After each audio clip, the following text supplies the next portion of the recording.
Bonsoir à toutes et à tous. C'est une heure fort avancée de la nuit. Je viens d'arriver en France. Nous sommes désormais le lundi 20 octobre 2019. Je viens d'arriver en France de retour de mon déplacement via la Turquie et bien en Russie, où j'ai été invité à une semaine de découverte culturelle à l'occasion du 20e anniversaire de la chaîne de télévision russe Russia Today. Si je vous parle à cette heure avancée de la nuit, c'est qu'il y a de très bonnes raisons. Des raisons qui sont liées à l'urgence, des raisons qui sont liées à la sécurité, des raisons qui sont liées à notre combat pour la liberté, la dignité, la souveraineté des Africains partout dans le monde. Je voudrais commencer par rappeler que je suis parti je suis parti il y a une semaine, il y a exactement une semaine, puisque nous sommes le 20, le 20 octobre. Eh bien, je suis parti il y a exactement une semaine, donc autour du 12 octobre, 12, 13, 14 octobre par là. Je me suis rendu en Fédération de Russie à l'occasion d'une aimable invitation. Il m'arrive de donner des analyses politiques, il m'arrive de répondre à des interviews, il m'arrive de publier des articles sur les chaînes de télévision qui le souhaitent. C'est le cas de la chaîne de télévision Russia Today, qui est une chaîne de télévision russe qui me fait parfois l'honneur de solliciter mes analyses en tant que géopoliticien, en tant que philosophe, en tant qu'écrivain, en tant qu'intellectuel engagé, en tant que militant activiste panafricaniste. Cette chaîne, ces dernières années, m'a fait l'honneur de bien souvent solliciter mes prises de parole. Je rappelle que, pour le moment du moins, je ne suis lié par aucun contrat professionnel avec cette chaîne. Je ne suis pas un employé de Russia Today. Et Russia Today et moi ne sommes liés jusqu'à ce jour par aucun contrat. Donc c'est dans le cadre de cette amitié intellectuelle, dans le cadre de cette passion commune pour la vérité, pour le partage de l'information vraie et juste, que les dirigeants de la chaîne Russia Today ont cru bon, à l'occasion du 20e anniversaire de cette chaîne, de m'inviter en semaine de découverte et d'imprégnation culturelle à Moscou, la capitale de la Fédération de Russie. Et les choses se sont très bien passées à Moscou. Nous avons bénéficié, et je n'étais d'ailleurs pas seul, nous étions plusieurs à être venus, entre autres de France, à l'invitation de la chaîne Russia Today. Je voudrais saluer ici le petit-fils du général de Gaulle, Pierre de Gaulle, qui faisait partie des invités de Russia Today, à titre d'exemple, à cette occasion. Et en fait, c'était une semaine d'activité culturelle. Nous avons bénéficié d'une présentation des grands monuments, des grandes places, des grandes artères, bref, de l'histoire de la ville de Moscou. Nous avons pu par la suite assister non pas simplement à un discours du président de la Fédération de Russie, Vladimir Poutine, sur sa vision de la communication dans cette période de grands enjeux géopolitiques liés à la souveraineté des États du monde multipolaire. Nous avons assisté à un très bel opéra. La pièce La Dame de pique d'Alexandre Pouchkine a été jouée sous nos yeux dans le prestigieux théâtre du Bolchoï.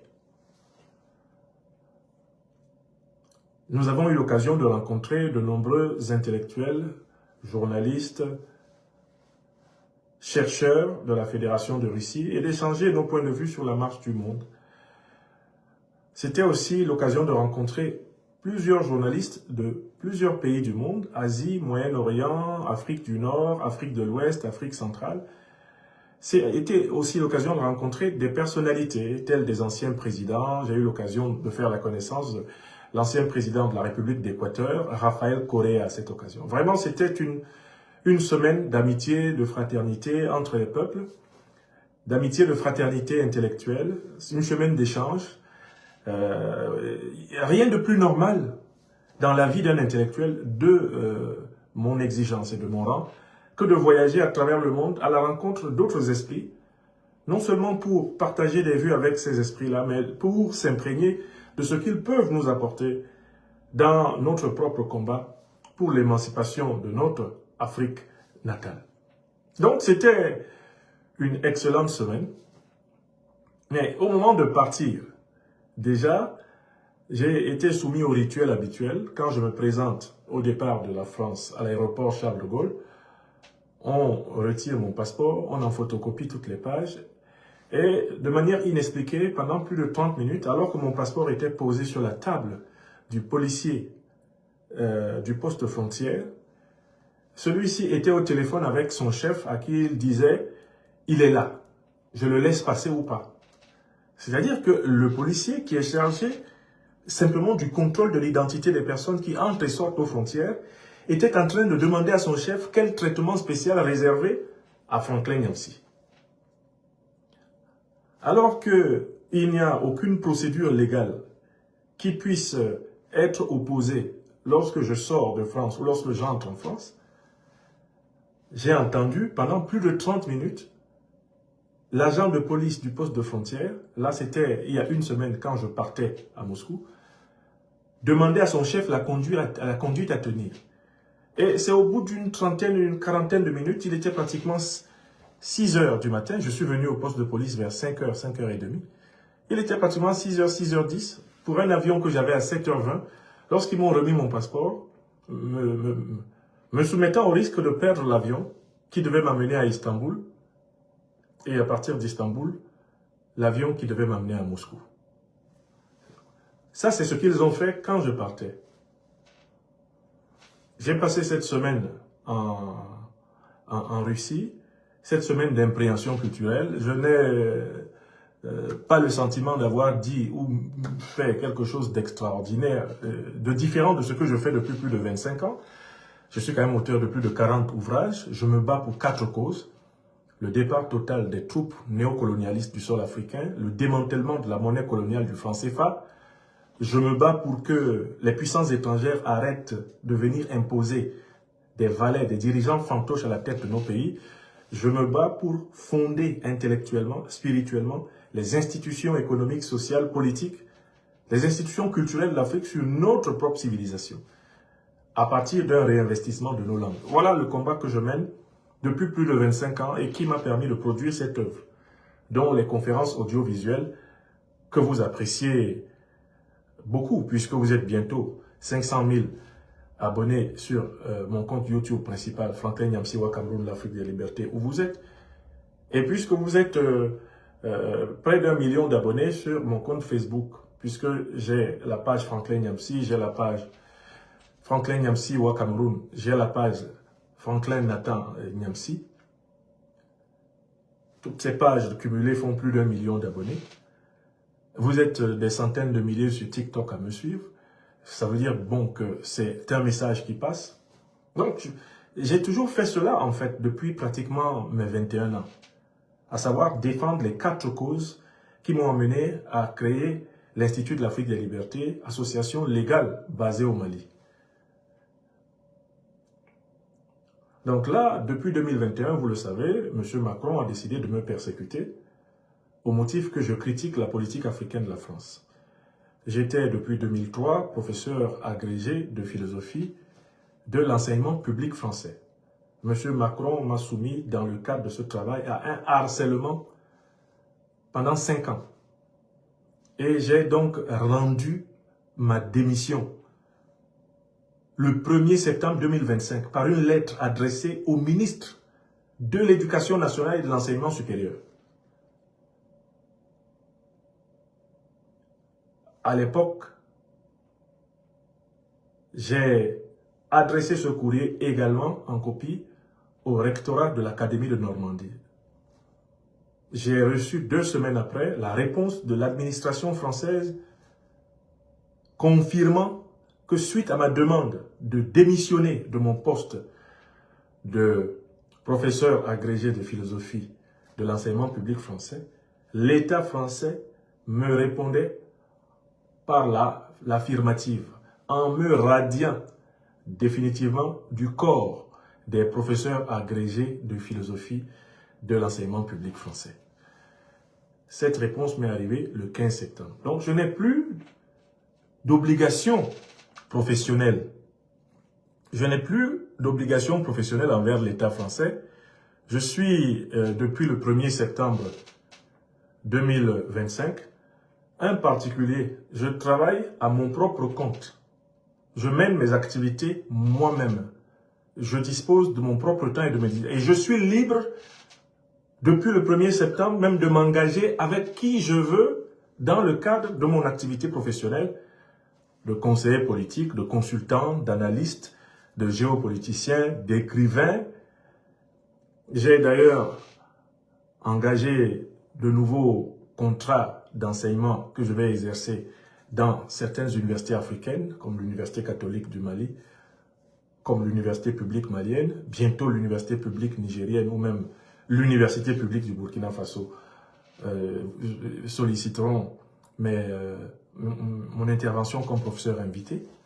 Donc, je suis libre de mes activités.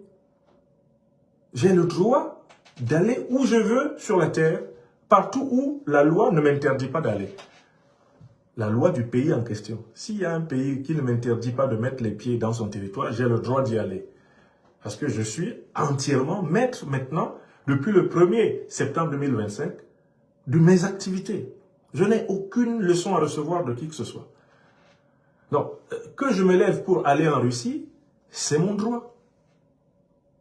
J'ai vu d'autres citoyens français qui sont allés en Russie et qui étaient dans le même avion que moi. Et qui, eux, n'ont pas été arrêtés. Qui n'ont pas été traînés dans un poste de police. J'ai cité un exemple ici de quelqu'un que beaucoup de gens connaissent qui était à la même invitation que moi. Pierre de Gaulle, le petit-fils de Charles de Gaulle, qui est un critique, un opposant au régime d'Emmanuel Macron et qui dénonce la russophobie entretenue ici en France par le régime de Macron. Pierre de Gaulle était là-bas. Et il y avait d'autres citoyens français là-bas qui étaient dans le même avion que moi. Et même qui ont été témoins de mon arrestation aujourd'hui à la sortie de l'avion. Donc, moi je vais en Russie, je mène mes activités comme j'ai mené mes activités chez nous au Mali ou récemment au Burkina Faso. Je suis en train de rentrer pour aller prendre le train à Paris et aller chez moi à Rouen en Normandie. Voici que je sors de l'avion de Turkish Airways et il y a 2 flics qui m'attendent. Je sors de l'avion de Turkish Airways, je marchais avec un ami que je me suis fait lors de ce voyage en Russie. Le journaliste très connu, Didier Maisto. Nous étions tous là-bas pour répondre à l'aimable invitation du 20e anniversaire de Russia Today. Il n'y avait rien d'autre là-bas que de l'amitié, du partage, de la culture, des échanges enrichissants. Et nous sommes revenus.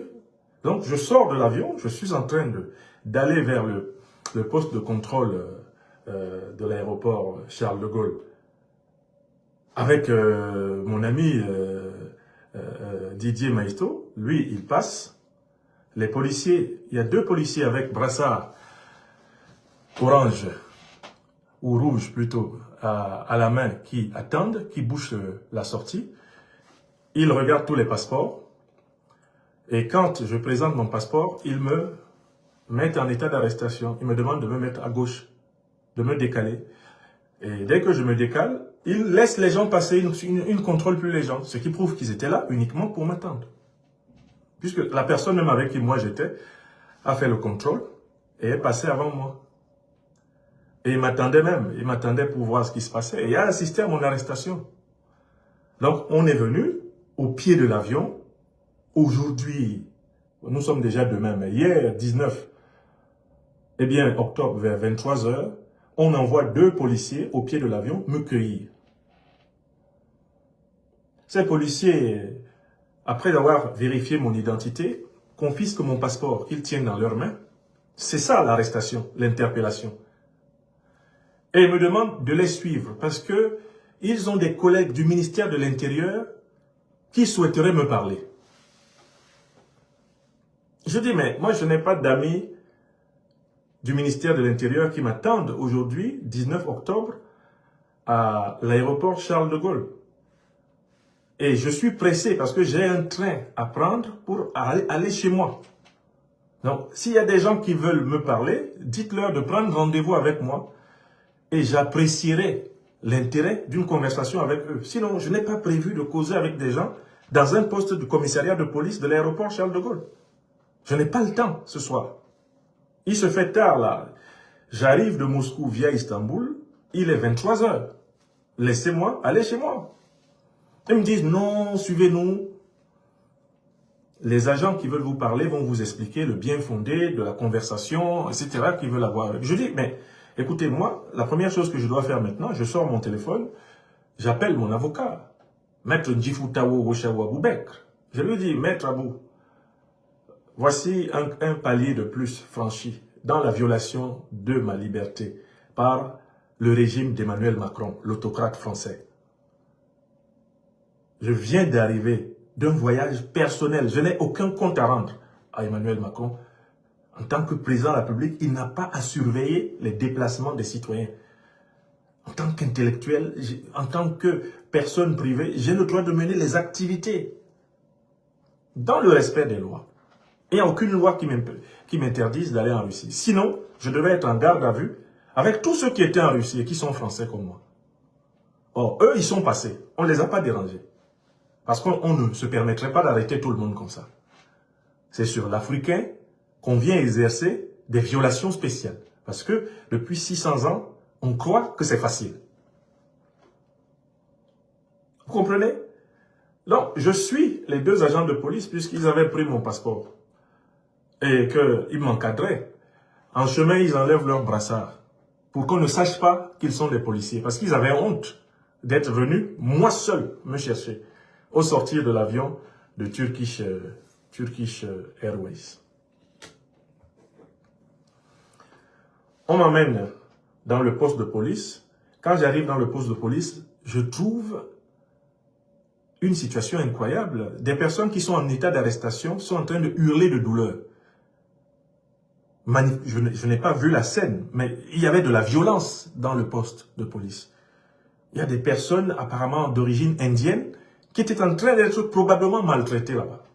Parce que j'ai entendu des cris, des pleurs à l'intérieur du poste de police. J'étais déjà en état d'arrestation.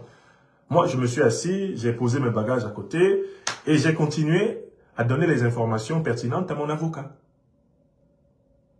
Pendant que j'étais en garde à vue, sous surveillance de l'un, et l'autre qui allait chercher ceux qui veulent m'interroger. En bonne entente avec mon avocat, Maître Ndjifutawo Roshawa Aboubekr, nous avons pris la décision que je ne dois donner aucun témoignage en l'absence de mon avocat. Je ne dois répondre à aucune question en l'absence de mon avocat. Donc, voilà que deux personnes qui se présentent comme des agents du ministère de l'Intérieur, et il y en a un qui se présente sous le nom de monsieur, eh bien, Hautefeuille. Monsieur Hautefeuille. Je pense Clément Hautefeuille.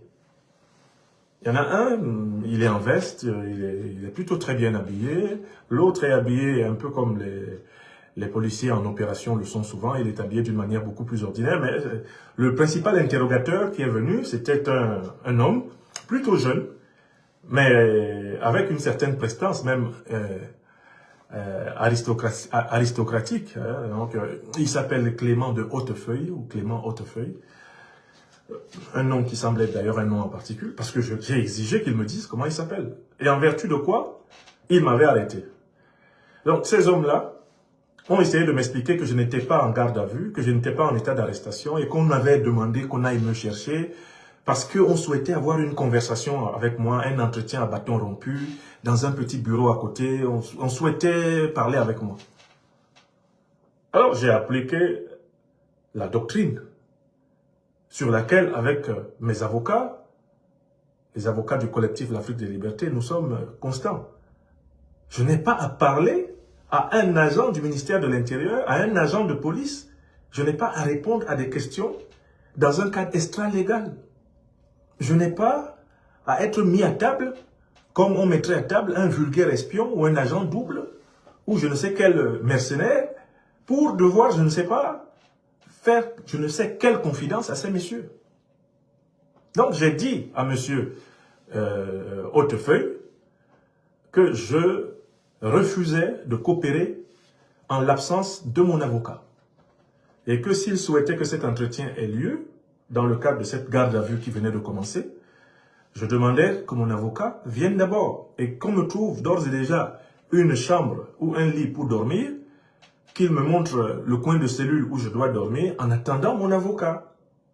Parce que je suis fatigué, je devrais être dans un train pour m'amener chez moi, vous m'arrêtez, et je vous dis que je ne répondrai pas à des questions en l'absence de mon avocat.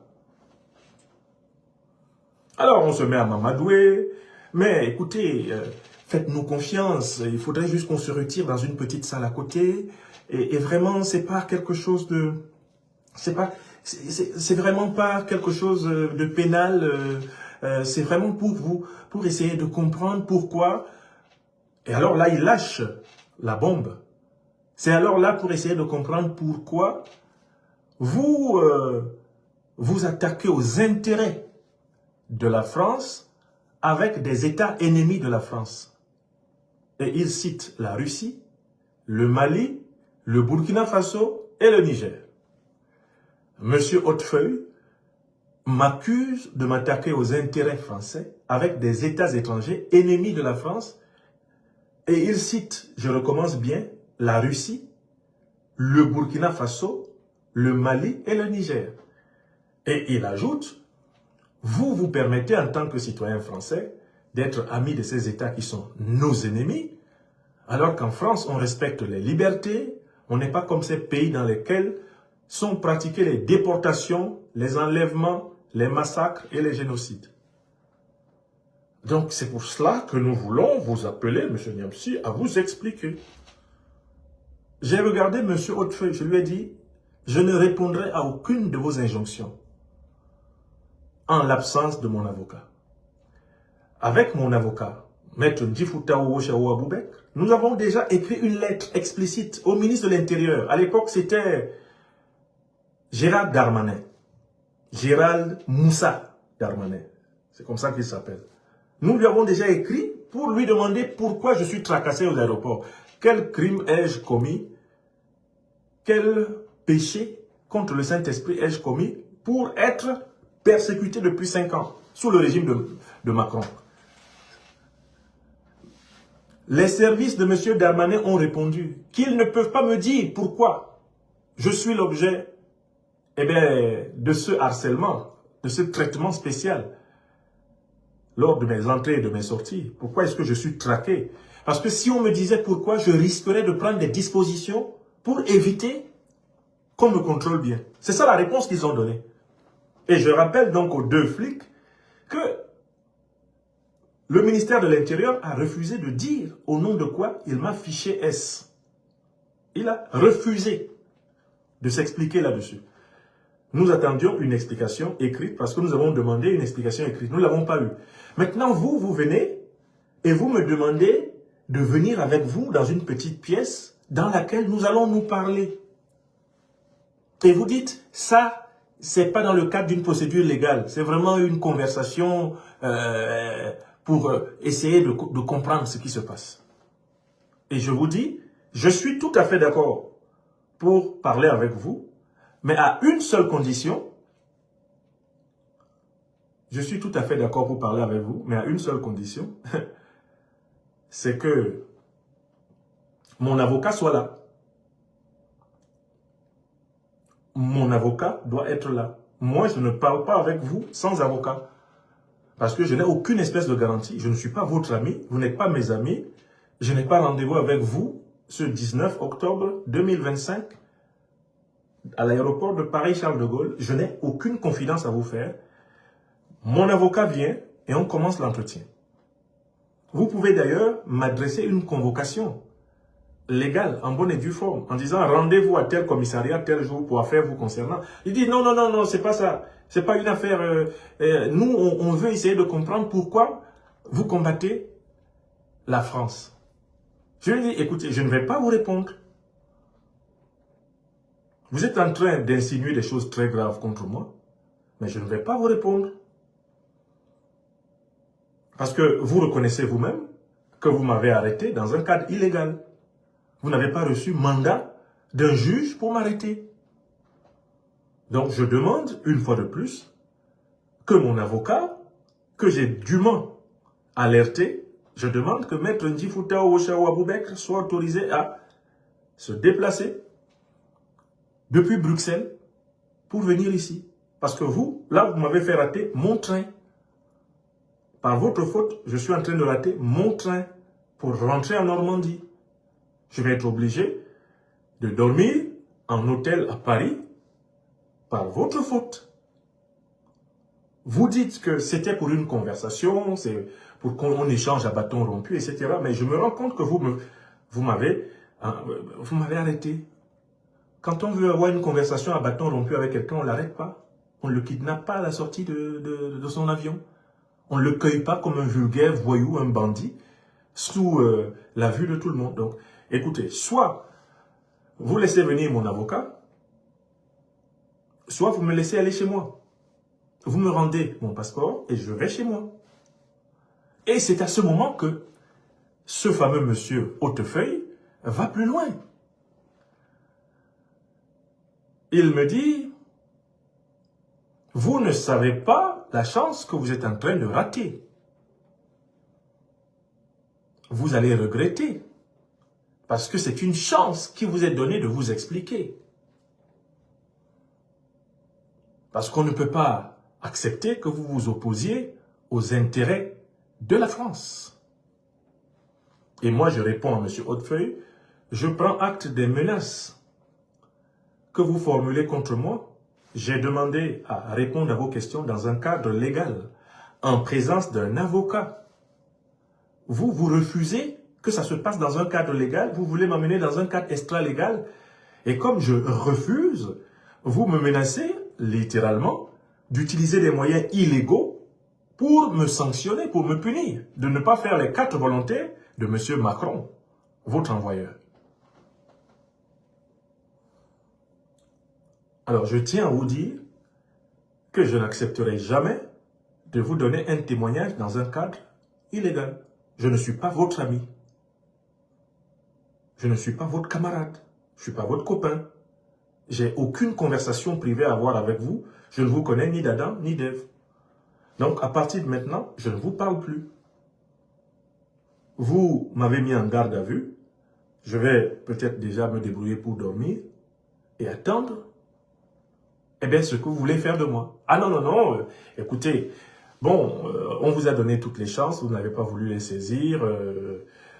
Et ça faisait déjà 30 minutes. Hein. Ça faisait 30 minutes qu'il me tannait le cuir comme ça. Et il me fait remettre mon passeport et on m'envoie au poste de police des frontières où je m'apprêtais à passer. Et au poste de police des frontières, il y a 3 postes qui sont ouverts, il y a 3 policiers qui sont assis derrière la vitre. Je donne mon passeport au premier policier, il regarde, il fait passer sur la machine, il me dit non, allez voir l'autre. Je reprends mon passeport, je vais chez l'autre, qui fait passer mon passeport dans sa machine. Il me regarde sa machine, il me regarde, il me dit allez voir plutôt l'autre. On m'amène à un troisième box. Vous savez, les policiers qui sont derrière la vitre, là, à Charles de Gaulle. Là, c'est une dame. On lui montre mon passeport, on lui dit, il est en train de vouloir rentrer chez lui, il était au poste de police. Elle dit, non, allez voir tel. Je suis passé par 4 postes de police différents. Au point que, à un moment donné, il y a un agent de police que je ne connais pas, je n'ai pas eu le temps de connaître son nom, qui est venu dire à son collègue, laissez-le aller chez lui. Laissez-le aller chez lui, donnez-lui son passeport. Je ne sais pas pourquoi. Il est intervenu pour dire laissez-le aller chez lui. Mais lui, il semblait être agacé par le fait qu'il y a 4 postes de police, et il n'y en a aucun qui veut prendre la responsabilité de dire on a laissé passer M. Niamsi. J'ai tenu à apporter ce témoignage pendant que ma mémoire est parfaitement fraîche. Pendant que ma mémoire est parfaitement fraîche. Afin qu'aucun des détails essentiels de ce qui s'est passé ne vous échappe. Alors donc, en conclusion, j'ai fait l'objet d'une arrestation illégale. C'est une arrestation illégale. Ce n'est pas un juge qui a demandé qu'on m'arrête. Ce n'est même pas un contrôle qu'ils ont fait. Parce que s'il s'agissait de contrôler mon identité, une fois qu'ils ont vu que c'est moi, Franklin Niamsi, le détenteur de ce passeport-là, ils m'auraient laissé passer. J'ai fait l'objet d'une arrestation, d'une garde à vue illégale. Et le commanditaire de cette garde à vue s'appelle donc M. Hautefeuille. J'ai demandé à mon avocat, Maître Ndjifouta Ouchawabou-Bekr, et à tout le collectif d'avocats de l'Institut de l'Afrique des Libertés, de bien vouloir m'accompagner dans la démarche de porter plainte contre le ministère de l'Intérieur et notamment contre l'agent M. Clément Hautefeuille. L'agent Clément Hautefeuille fera l'objet d'une plainte pour arrestation illégale, menace, harcèlement policier contre M. Franklin Nathan Niamsi en date du 19 octobre 2025 à l'aéroport Charles de Gaulle. Maintenant, pour finir ce témoignage,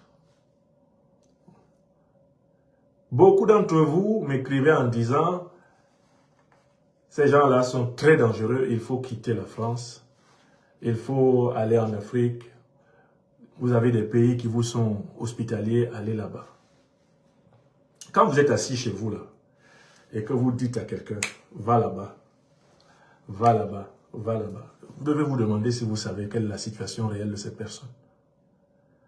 Il y a des millions d'Africains qui vivent en Europe, des millions d'Africains qui vivent en France. Si nous, qui portons la parole de vérité, de justice, de solidarité des Africains, nous nous mettons à pisser dans nos frocs, à trembler, parce que des gens qui ne respectent pas le droit nous menacent, qu'en est-il de ces millions d'Africains, de notre communauté, qui vivent ici en Europe et qui vont nous voir trembler comme ça, comme des mauviettes et fuir?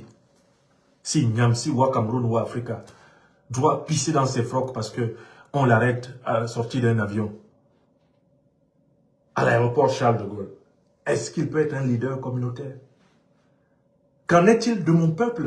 Qu'en est-il des Africaines et des Africains, des Françaises et des Français d'origine africaine qui comptent sur nous? Vais-je les abandonner en me cachant pour sauver ma peau à moi pendant que la leur est livrée? Parce que, en fait, si nous ne sommes pas capables, nous les leaders communautaires, de défendre le droit, mais qui va défendre nos enfants?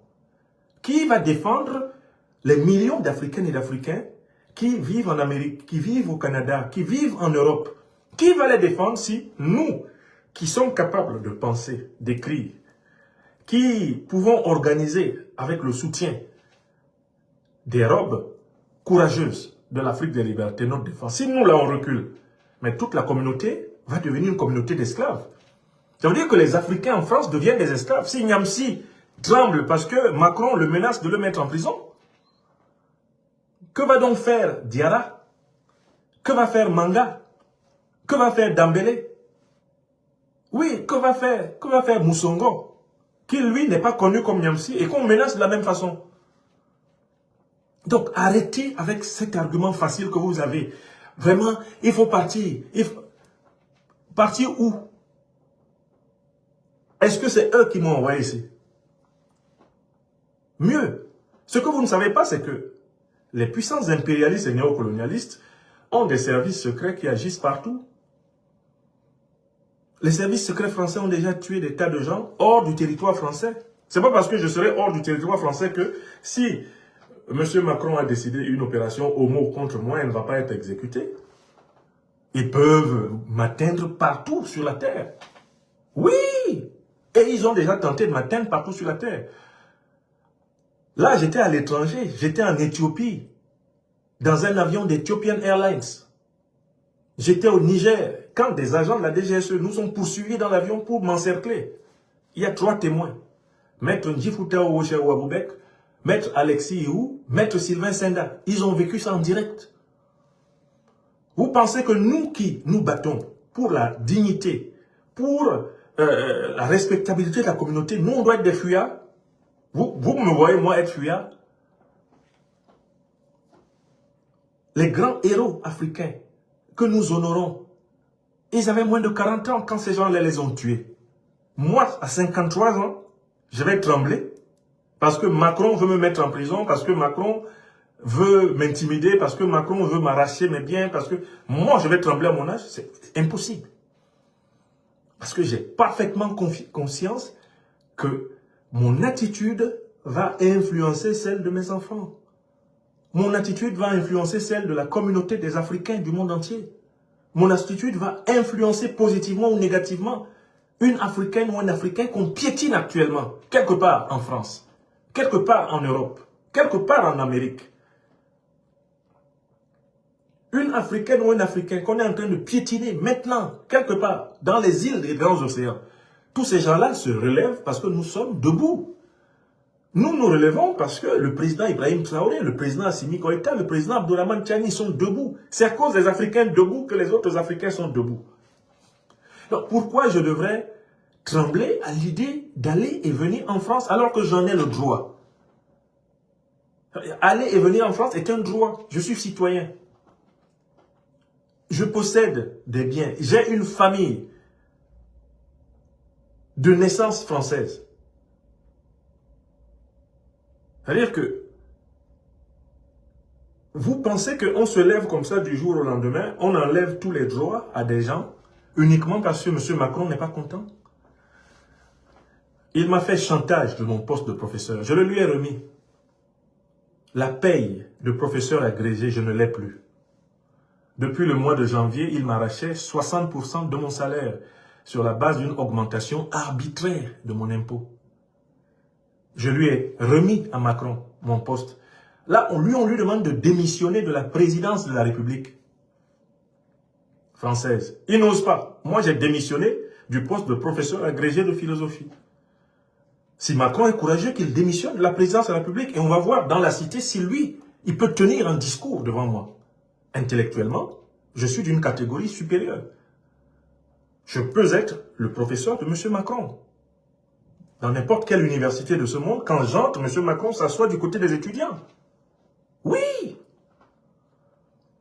Donc moi, j'ai démissionné de mon poste de professeur de l'enseignement public français pour récupérer donc toute ma liberté de conscience, ma liberté d'action. Parce qu'il me faisait depuis 5 ans tout un procès. Ah, vous êtes fonctionnaire, vous n'avez pas le droit de vous exprimer, vous avez l'obligation de réserve, Je ne suis plus fonctionnaire français. Je vous ai remis le poste. Mais je vous remets le poste et vous ne me laissez pas tranquille. Et vous pensez qu'en me prenant comme ça à côté, pour me harceler, pour me pressuriser, pour m'intimider, moi je vais accepter de devenir en réalité votre agent? Je ne suis l'agent de personne. Je ne suis ni agent français, ni agent russe. Je suis serviteur des libertés des Africains. Je ne suis l'agent de personne. Il n'y a aucune puissance dans ce monde qui puisse dire que je suis son agent. Je suis engagé aux côtés des peuples et des gouvernements souverainistes et panafricanistes africains. Là, c'est clair. Je soutiens l'action du gouvernement du Mali, l'action du gouvernement du Burkina Faso. Je soutiens l'action du gouvernement nigérien. Tous les peuples africains en lutte pour la vraie souveraineté, je suis avec eux. Ça, c'est vrai. Mais je n'accepterai pas que l'on m'impose par l'intimidation de montrer un mauvais exemple aux Africaines et aux Africains d'Europe et de France.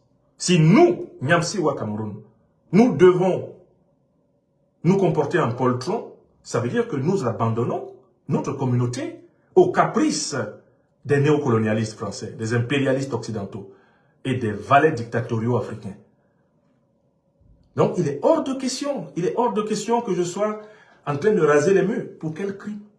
Qu'ai-je fait? Je suis allé répondre à une invitation culturelle en Russie. Il s'est passé quoi là-bas? Et la cause que je défends en Afrique, elle est vraie.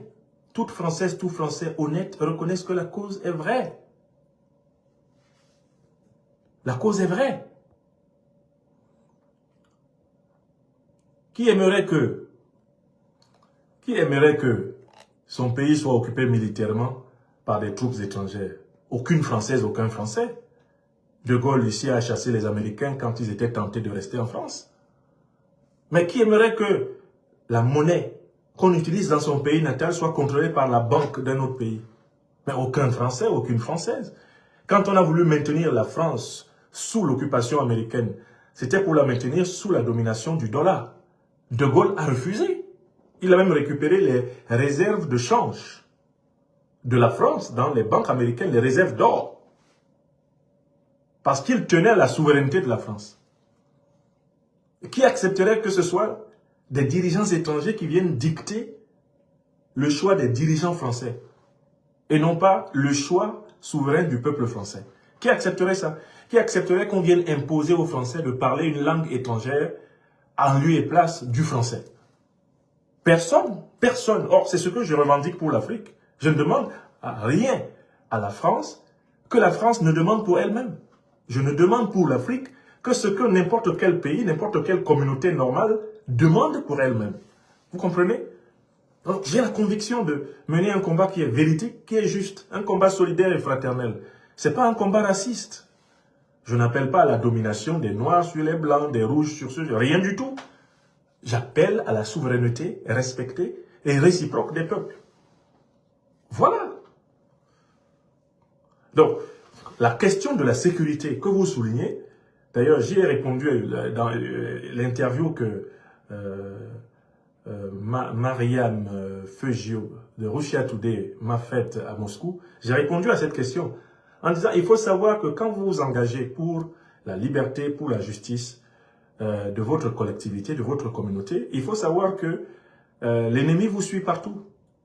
L'ennemi peut essayer de vous atteindre partout. D'ailleurs, il est plus facile aux renseignements généraux, au service secret français de m'atteindre hors de France qu'en France. Parce que s'il m'arrive quelque chose en France, on les accuse. J'ai toujours dit que quoi qu'il m'arrive ici en France, c'est M. Emmanuel Macron, l'actuel président de la République, qui est le premier responsable. Parce que je n'ai jamais été persécuté par aucun autre gouvernement dans ce pays que le gouvernement Macron. Je vous ai toujours dit ça. Donc, le président Macron sait que toute la communauté française et africaine mondiale sait que s'il m'arrive quelque chose en France, il en est coupable. Et il va en assumer les conséquences. Ça, le président Macron le sait. Et il y aura des conséquences à tous les niveaux. S'il m'arrive quelque chose à moi ou à l'un des miens, par la faute de son gouvernement. Donc, en fait, paradoxalement, l'endroit où je suis le plus en danger, c'est quand je suis à l'étranger. Parce qu'à l'étranger, ils peuvent monter des équipes de filature pour m'atteindre et on va accuser quelqu'un d'autre. Oui. Quand je me déplace au Sahel, quand je me déplace, je ne sais pas, en Russie, etc., c'est là que je suis en danger. Parce que là, ils se disent, on peut lui faire sa peau, on pourra toujours accuser quelqu'un d'autre. Vous comprenez? Donc, moi, j'ai réfléchi à cette question de la sécurité. Je ne suis pas du tout suicidaire. Moi, j'aime la vie. Hein? Que personne ne vienne vous dire « Ah, il a sauté du 20e étage d'un immeuble ». Ce n'est pas vrai. Moi, j'aime la vie. Je ne suis pas suicidaire. Je suis un fils de Dieu et Dieu est le maître de vie. Celui qui permet à l'âme de survivre au corps, c'est Dieu. Je ne peux pas me permettre de me moquer du plus précieux don qu'il m'ait accordé, son souffle et l'âme. Donc jamais, jamais, de toute ma vie, jamais, je ne me suiciderai. Que personne ne vienne vous mentir. Ils ont menti sur l'ambassadeur sud-africain ici pour maquiller son assassinat. Je vous ai commenté cette affaire. Donc, ils savent que l'opinion rattache tous mes problèmes de sécurité en France à la persécution de Macron. Ça, les services français le savent. Le président Macron le sait. La cellule française de l'Élysée sait que s'il m'arrive quelque chose en France, on va accuser le gouvernement Macron. Et à partir du moment où le gouvernement Macron attente à la sécurité, à l'intégrité physique, à la vie des Africains, il va en avoir les conséquences. Donc, quand je vais à l'étranger, c'est vraiment là qu'ils font encore plus d'efforts pour me coincer. C'est paradoxalement, quand je suis là dans son nez, je suis plus en sécurité que quand je suis loin. Parce que quand je suis loin, tous les coups sont permis. Vous avez compris? Mais je n'ai pas le droit, avec le travail de conscientisation que je fais, je n'ai pas le droit de céder à la peur.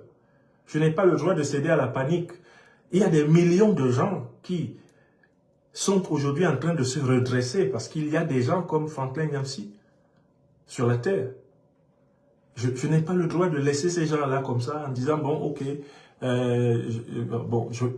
je fuis. Je ne fuirai pas. Je suis en train de me réinstaller en Afrique, vous l'avez bien observé. Une bonne partie de mon année, je la passe désormais en Afrique, à développer les activités de l'Institut de l'Afrique des Libertés, que les autorités maliennes, je remercie encore ici, le président Assimi Goïta et ses compagnons ont bien voulu me permettre de créer à Bamako. Je suis à la disposition, à la demande du président du Faso, de l'Institut des peuples noirs du Burkina Faso, et je suis à la disposition des universités africaines qui m'offriront d'être professeur invité pour assurer, entre autres activités, la formation des jeunes Africains. Je ne manque pas d'occupation. Mais j'ai le droit d'aller en Afrique et de revenir en Europe, de revenir en France, parce que j'ai des droits en tant que citoyen adoptif de France, et une partie de ma famille est française. Est-ce que vous comprenez ça? Nous avons des droits ici qui ne nous ont pas été donnés par pitié, qui ont été acquis par le travail. Ces droits-là sont valables. Donc, si je choisis de réorganiser mon activité vers l'Afrique, ça ne veut pas dire que je dois maintenant paniquer à l'idée de venir en France auprès des miens. Est-ce que vous comprenez? Et les miens, ce n'est pas seulement ma famille, c'est la totalité de la communauté africaine qui est engagée dans le processus d'émancipation. Si nous, qui sommes les porte-parole de cette communauté, nous commençons à raser les murs, mais la communauté va s'éparpiller. La communauté va retourner en esclavage. La communauté va retourner dans les Senzala. Est-ce que vous comprenez? Donc voilà. C'est aussi simple vraiment que cela. L'explication sur la question de la sécurité. Alors, donc, la question de la sécurité ne se résout pas par la peur, et ce n'est pas parce que vous allez au Sahel que les commandos de la France-Afrique ne chercheront pas à vous atteindre. Ce n'est pas parce que vous allez au Sahel que les commandos de la France-Afrique ne... Mais regardez même dans les commentaires ici, sous les vidéos. La plupart des commentaires les plus criminels sont faits par des Africains. Vous n'avez pas remarqué? Mais ces Africains-là, qui sont-ils? Sont les valets de la France-Afrique. C'est eux qu'on utilise pour assassiner leurs frères en Afrique. Vous n'avez pas remarqué? Regardez les commentaires là. Ce sont des Africains qui sont en réalité le bras armé du néocolonialisme français contre l'Afrique. Regardez les mercenaires terroristes. Il y a des Arabes d'Afrique du Nord et des Arabes du Moyen-Orient qui sont les chefs de ces groupes de mercenaires. Mais la base, la piétaille des groupes armés terroristes sont les Africains. Et ces Africains-là, cette piétaille-là, qui participent à l'impérial terrorisme, elle est actuellement en train de commenter sous la vidéo-là. Tous ceux qui s'amusent avec la vie des Africains, tous ceux qui estiment que le président français Macron doit pouvoir disposer de la liberté des Africains comme il veut. Et il n'ose pas le faire de la même façon de tous les autres Français. D'accord? Tous ceux qui sont comme ça, en fait, ce sont eux qui sont les mercenaires. Les mercenaires de la France-Afrique en Afrique, c'est une majorité d'Africains. La plupart des mercenaires de la France-Afrique en Afrique sont des Africains.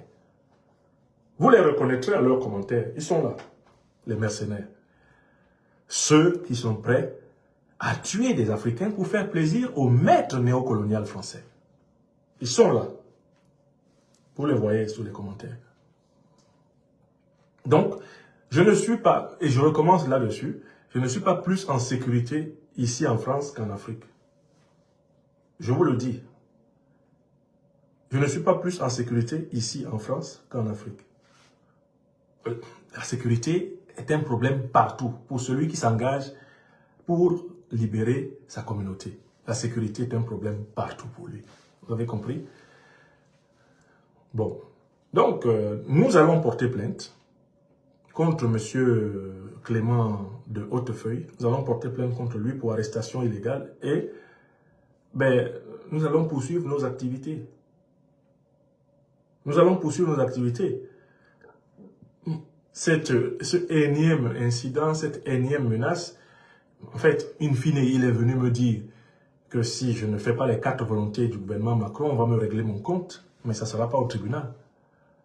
Implicitement, c'est une menace de mort. On va vous inscrire dans la liste de ceux sur lesquels on doit faire une opération homo. Opération homo, vous savez ce que c'est ici en France? C'est que parfois les chefs d'État français se sont autorisés à ordonner de tuer certaines personnes. Parce que ces personnes ne correspondent pas à leur vision de la France. Dans un livre qu'il a écrit il y a quelques années, François Hollande, l'ancien président français, a reconnu qu'il a ordonné des opérations homo, c'est-à-dire des assassinats illégaux. D'accord? Donc, ces agents du ministère de l'Intérieur étaient venus me porter la menace. Les accusations qu'ils ont formulées sont farfelues. Elles sont toutes fausses. Elles ne sont fondées ni de près ni de loin. C'est pas ça le problème. Mais ils étaient venus me porter la menace par cette arrestation illégale, par cette volonté de traiter de mon cas dans l'ombre, à l'écart de la loi, et puis surtout la peur que mon avocat vienne. Je comprends pourquoi ils pissaient dans leur froc à l'idée que mon avocat soit là. Ah non, non, non, on ne veut pas d'avocat. Oh non, non, non, cette conversation, elle doit pas se dérouler en présence d'avocat. Je dis quoi? Moi, je vais parler avec vous que je ne connais pas, sans mon avocat que je connais? Impossible. Alors, cette peur du droit, cette peur de la loi, cette peur de la présence, eh bien, de tous ceux qui peuvent concourir à la justice, est le signe de la déchéance du régime politique français dans une autocratie, dans une dictature abjecte.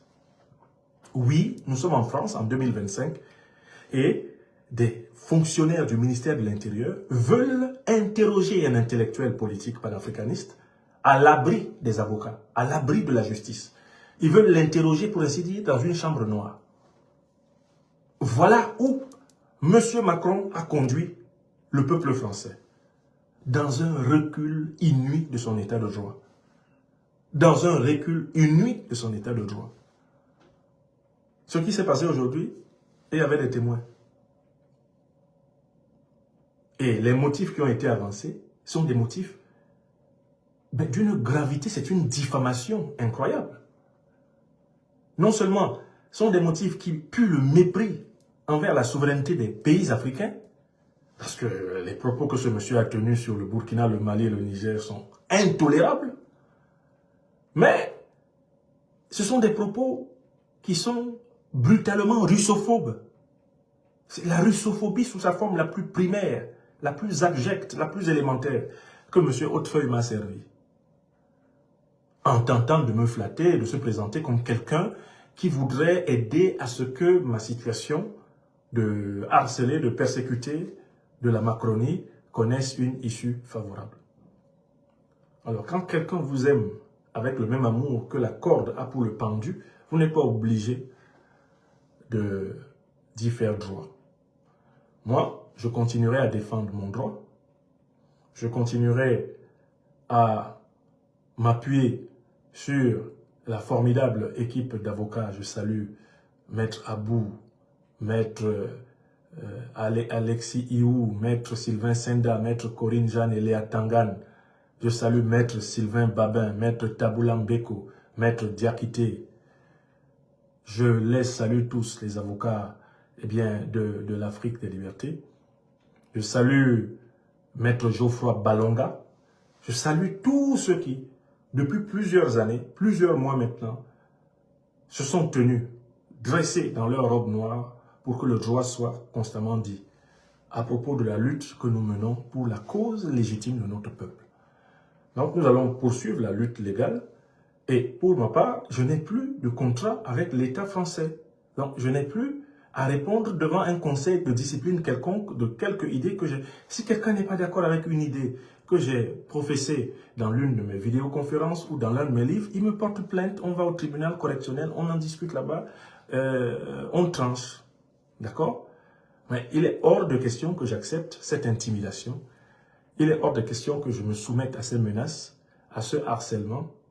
Il est hors de question que j'accepte que M. Macron, après m'avoir contraint à démissionner de mon poste de professeur, ose croire qu'il peut me contraindre à renoncer à ma liberté d'expression, à ma liberté de conscience, à ma liberté de mouvement.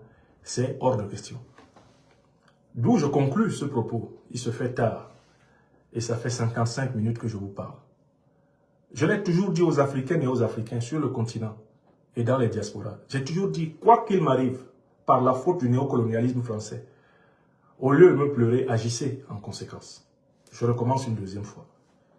Quoi qu'il m'arrive à moi, par la faute du néocolonialisme français, que vous voyez là aux abois, prêts à continuer à boire le sang des Africains, au lieu de passer votre temps à me pleurer, agissez en conséquence. Une troisième fois. Quoi qu'il m'arrive, par la faute du néocolonialisme français et actuellement du régime de M. Macron, vous, Africaines et Africains, du monde entier, agissez en conséquence. Montrons-leur que les temps ont changé. Les temps ont changé. Il faut qu'ils se rendent compte qu'ils paieraient un prix d'une telle cherté en s'attaquant à ceux qui représentent la prunelle des yeux des Africains. Il faut que les dirigeants néocolonialistes français se rendent compte que les Africains n'ont plus peur d'eux. Quand les Africains vont agir, il faut qu'ils sachent que les Africains n'ont plus peur d'eux. C'est terminé. Nos arrière-grands-parents colonisés ont été tétanisés, paralysés par la peur. Nos parents colonisés ont été tétanisés, paralysés par la peur. Ils ont lutté du mieux qu'ils pouvaient. Mais la génération là, qui est debout, celle qui est debout au Sahel, avec à sa tête Assimi Goïta au Mali, Traoré Ibrahim au Burkina Faso, Tiani Abdourahmane au Niger, leurs excellences que je salue. La génération qui est debout là.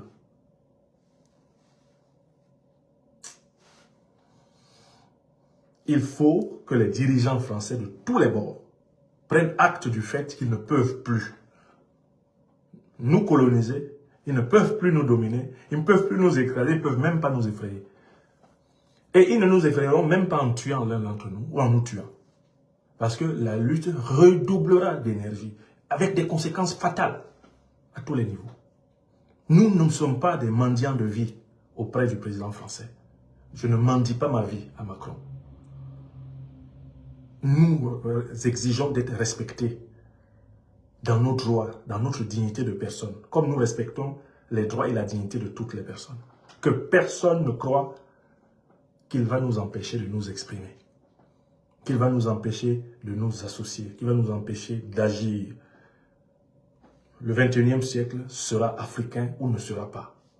Et ce qui a commencé au Mali, au Burkina, au Niger, là, ça va arriver dans mon pays natal, le Cameroun, où je rentrerai, moi, triomphalement. Si le Tout-Puissant et le peuple du Cameroun le veulent, je rentrerai. Il y en a qui se moquent de moi là. Vous me verrez rentrer dans mon pays natal, par la grande porte. Parce que la révolution populaire progressiste va avoir lieu partout où elle n'a pas encore eu lieu. Les petits imposteurs, les opposaillons qui apparaissent là, j'incarne le changement à 80 ans, après avoir servi 25 ans à la dictature, ils seront tous balayés. La révolution populaire progressiste, c'est le renouvellement de la classe politique africaine. Ça va arriver en Côte d'Ivoire. Mon ami Guillaume Soro, il va être président de la République de Côte d'Ivoire. Je vous dis, je ne discute pas de ça avec vous. Ça, vous allez vérifier. Guillaume Soro, futur président de la République de Côte d'Ivoire. D'accord? Et dans mon pays natal, là où le peuple camerounais me placera, je serai.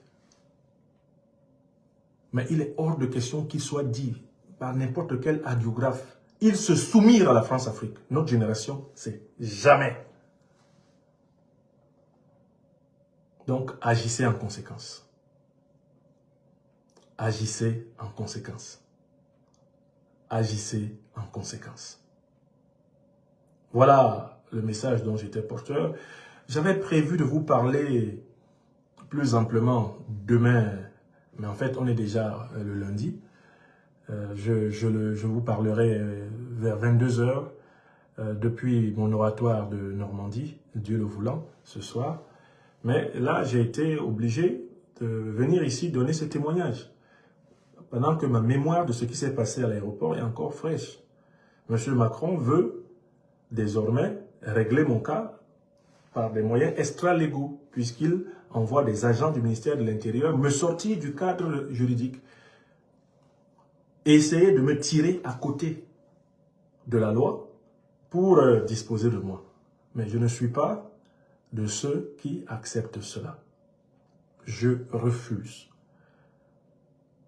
toute tractation extra-légale avec les forces de l'ordre. Je refuse tout interrogatoire sans la présence de mes avocats défenseurs. Je refuse. Je ne veux aucun arrangement avec la France-Afrique. Des journalistes de France 24 et RFI étaient venus chez moi en 2023. Et parmi les questions qu'ils m'ont posées, il y en a une que je n'ai jamais oubliée. Est-ce que vous aimeriez que la France vous aide à prendre, que le gouvernement français vous aide à prendre le pouvoir quelque part en Afrique? J'ai répondu dans cette interview-là que je ne veux pas que la France m'aide à prendre le pouvoir où que ce soit en Afrique. Je ne suis pas demandeur du soutien français pour quoi que ce soit en matière de politique en Afrique. Je veux que les dirigeants africains soient librement choisis par les Africains eux-mêmes. J'ai répondu comme ça. Et c'est cette réponse que je maintiens. Il ne faut pas chercher, je ne négocie rien dans l'ombre. Rien. Je ne veux pas du tout être reçu à l'écart. Je suis un intellectuel politique. J'ai choisi de défendre la vérité, la justice, la solidarité des Africains. Je reste dans ce créneau. Si on estime qu'il y a un problème avec moi, je viens avec mon avocat. On en parle. Je vous souhaite à présent une bonne suite de nuit du dimanche, du lundi 20 octobre 2025. Il fallait que je vous apporte ce témoignage. Ce sont des faits qui sont déroulés aujourd'hui. Et si je laissais peut-être 1 ou 2 journées passer, beaucoup de détails m'échapperaient. Alors, le moral est très bon. L'état d'esprit est positif et combatif. Nous allons continuer à écrire nos livres, à donner nos conférences. Nous allons continuer à voyager partout où les autorités du pays d'accueil nous permettront de venir. Chaque fois que ce sera possible, nous retournerons d'ailleurs en Russie, où maintenant nous comptons beaucoup de lecteurs, beaucoup d'amis, beaucoup de gens qui écoutent nos conférences, même si parfois c'est en différé et que c'est difficile à cause des restrictions appliquées donc à YouTube et à Facebook ou TikTok de ce côté-là.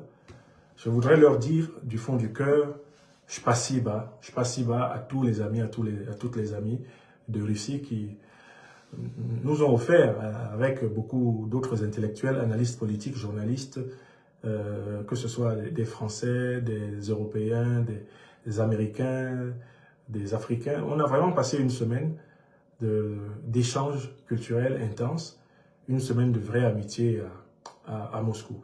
Et j'ai eu à cette occasion l'occasion de voir pour la première fois, mais à 20 ou 30 mètres de moi comme ça, le président de la Fédération de Russie, Vladimir Vladimirovitch Poutine, qui a délivré une allocution poignante sur la place de la communication dans la souveraineté de son pays. Bon, je vous en parlerai un peu en détail dans l'émission que je donne à 21 h. 21 h ce lundi, émission qui sera donc sur Facebook, YouTube, TikTok, ce lundi à 21 h, géopolitique africaine. Il y aura donc une première rubrique nouvelle de Russie, Je vais vous donner les nouvelles de Russie. Et puis d'autres rubriques qui vont aborder les points saillants de l'actualité politique africaine.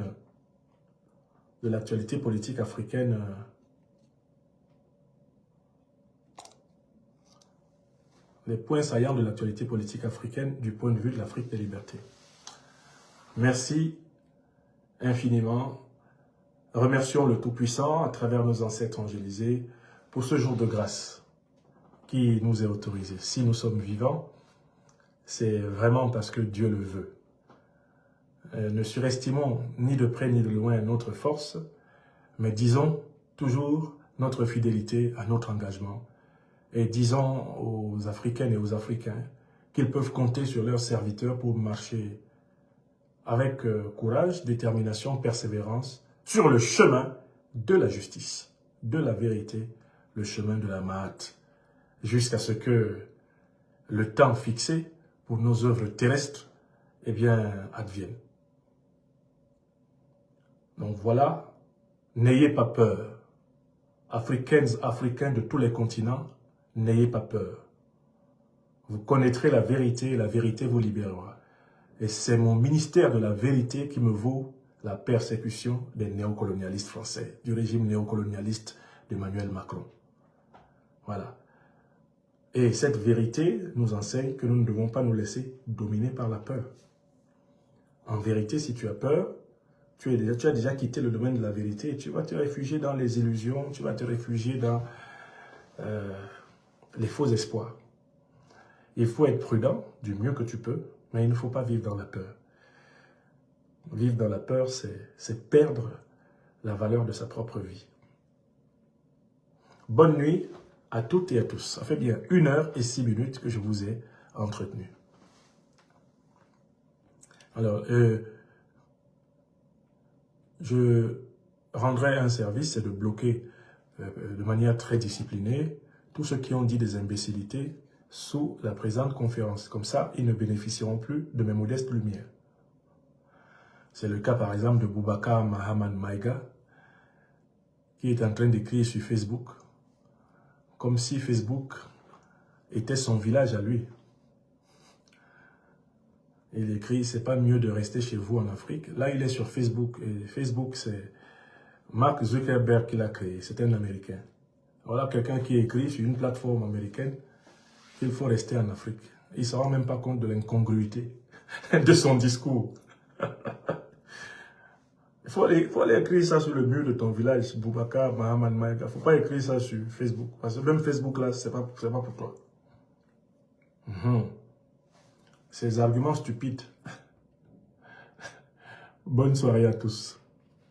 Oui, le président Macron va perdre le pouvoir et il finira au tribunal comme Sarkozy. Et plus loin, comme Sarkozy. Le président Macron, quand il perdra le pouvoir, il finira au tribunal. Il finira au tribunal. Il aura un sort pire que celui de Sarkozy. Je vous le dis, c'est une analyse politique. Le nombre de casseroles que lui, il traîne là. Macron, il aura une après-présidence terrible. Terrible. Il faut déjà voir comment il va quitter le pouvoir. Je l'ai déjà dit à beaucoup. Il faut déjà voir comment lui va quitter le pouvoir, Macron. Qui persécute pas seulement les Africains, mais il persécute beaucoup de gens ici en France. Depuis 8 ans qu'il est président, beaucoup de gens en ont bavé. Vous allez voir comment il va partir, lui, le président Macron. Parce qu'il pense qu'il est intouchable pour le moment, mais ça va le toucher. Déjà, il n'a plus de gouvernement. Il ne sait pas que ça veut dire que c'est lui le prochain à tomber. Mais il tombera. Il tombera. Donc, le prince Kouanda, quittons l'Occident, c'est une formule creuse. Parce que c'est nous qui avons peuplé l'Occident. Nous, les Africains. C'est nous qui avons peuplé l'Occident. Tous les continents que vous voyez là ont été peuplés à l'origine par les Africains. Les Africains sont les aborigènes de la Terre. Les premiers habitants de tous les continents de la Terre. C'est nous. S'il y a quelqu'un qu'on n'a pas le droit de chasser sur la Terre, c'est d'abord l'Africain. Parce qu'il est le premier homme. Vous avez compris? Donc soyez calmes. Ah, ceci, cela, non. Nous sommes les premiers. Toutes les populations de la Terre sont issues de mutations génétiques d'Africains. Voilà. Portez-vous bien. Donc, qu'on ne vienne pas nous faire du chantage en Amérique, en Europe et partout. Et puis, bon, écoutez, dégagez Total, dégagez quoi là, Shell, dégagez Exxon, dégagez Orange, dégagez toutes vos multinationales d'Afrique. Quand vous nous parlez de rentrer en Afrique, là, n'oubliez pas que c'est un chassé-croisé. Pendant que nous on rentre là, il faut partir. D'accord? Si vous n'êtes pas capable de partir, ne parlez pas de rentrer. Les Africains iront où ils peuvent et où ils veulent. Vous avez compris? Non, non, il n'y a pas de délai. Il n'y a pas de délai. Dans le cas d'espèce, ma démission a été acceptée par Madame le ministre à travers le rectorat de l'Académie de Normandie. Je suis libre de toute obligation envers l'État français depuis le 1er septembre 2025. Parce que j'ai démissionné, j'ai remis mon poste à l'État français. Si c'est à cause du poste là que je ne peux pas m'exprimer, je ne peux pas écrire, je ne peux pas voyager, prenez-le. Yongayo, Djenayo, mangez-le. Nienayo, chiez ce poste. Laissez-moi tranquille. Moi, je vais continuer à écrire, je vais continuer à parler, je vais continuer à voyager, je vais continuer à enseigner là où on a besoin de moi. Oui! Donc, moi, c'est pour ça que je dis à M. Macron, faites comme moi. Moi, j'ai démissionné. Démissionnez aussi. C'est ça le courage. C'est pas le bep-bep, comme on dit à Douala. Il faut démissionner. Quittez l'Élysée. Venez vous asseoir au quartier. On va voir dans quel cénacle intellectuel vous allez me traiter de faux intellectuel. On va voir quel CV intellectuel vous allez m'opposer. Dans quelle université nous serons en concurrence. Non. Merci infiniment à toutes et à tous pour votre soutien, pour vos prières, pour votre amitié, pour votre solidarité. Merci de tout cœur. À demain, ou plutôt à ce soir. Soyez bénis. Soyez bénis.